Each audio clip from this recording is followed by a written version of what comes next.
When you clean, you declutter, you beautify your space, you remove what is not needed, you remove what is no longer valuable. And the heart and your inner being experiences the impact of that. There's a great danger in accumulation. This is what we don't realize, not just psychologically, mentally and emotionally and behaviorally, but also spiritually. The Prophet sallallahu alaihi wasallam, he said, "By Allah, it is not poverty I fear for you, but I fear that the world will be extended to you as it was extended to those before you, and you will compete for it as they competed for it, and it will destroy you as it destroyed them." Such a, this hadith, I mean, could be the entire lecture, and we should really sit with it, because we live in a time where things are more accessible than ever. Wealth is more accessible than ever. Comfort is more accessible than ever. And this is what I meant by how things have become so normalized. And so it can be so easy to just think, oh, this is the norm. But you as Muslims, we always have to approach excess in any shape or form as, wait a minute, this is an amana, anything I'm given, and Allah's going to ask me about this. So part of decluttering and detaching from more is that sensitivity to your standing on the Day of Judgment, and that everything you are given, Allah's going to ask you about. Everything that you are given and you took for granted, Allah's going to ask you about. So how are you using the blessings that He has already given you? Like, everybody has areas in their life where they might be more excessive than others, and and areas where they're more imbalanced than others.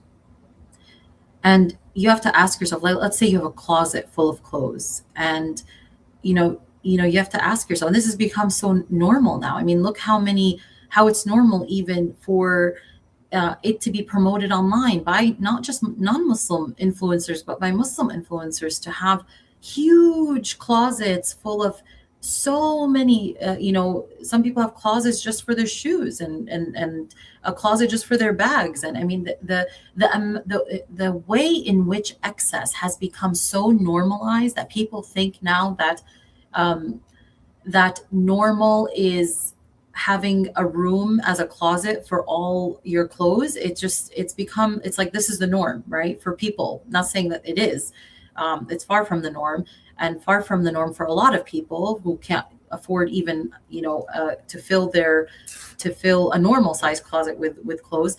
But it's become what's normally promoted online, and what a lot of people aspire to, and think that this is life and this is success, when it isn't. So be careful of this, especially when everything is so accessible. I mean, think of even the concept of fashion. It's called fast fashion, easy. People, everything has become so easy that we've lost our value for what it even means to have a clothing item. And just think of, subhanAllah, at the time of the Prophet sallallahu alaihi wasallam, there were people who didn't even have enough, and I'm talking about just like fabric, for when they are going to die, to be for their kafan, to be enshrouded with.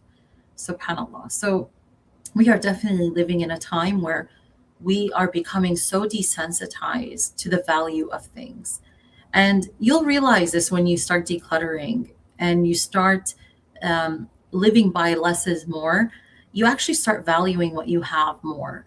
If you stop shopping all the time, like for clothes, for example, you say, okay, you know what, I'm going to just appreciate what I already have. You start looking at the clothes you already have with new eyes, and you start appreciating them. You start seeing them as beautiful, and being present with what you have. So this is what excess does, by the way. It takes you away from being present with what you already have.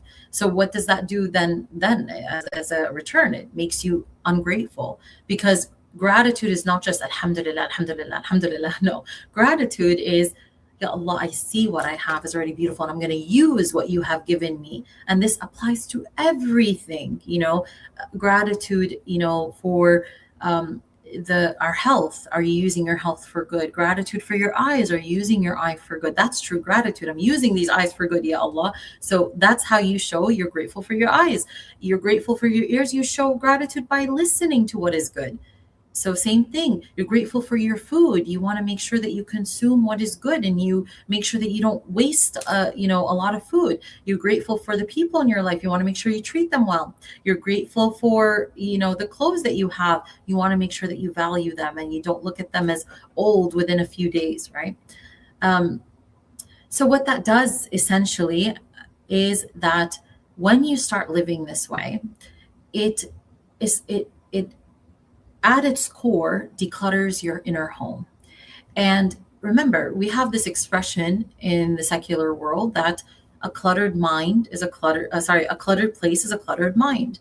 And why is cleanliness half of our faith? Because when you clean, you declutter. I mean, there's so many reasons why cleanliness is half of our faith, but one of the most profound psychological benefits of this teaching being promoted is that when you clean, you declutter. You beautify your space. You remove what is not needed. You remove what is no longer valuable. And the heart and your inner being experiences the impact of that. This is why if people are having a bad day, a lot of times when I help them take inventory of their life, I'll ask them, how is the cleanliness of their home, or even just the room that they're in. Clean a corner.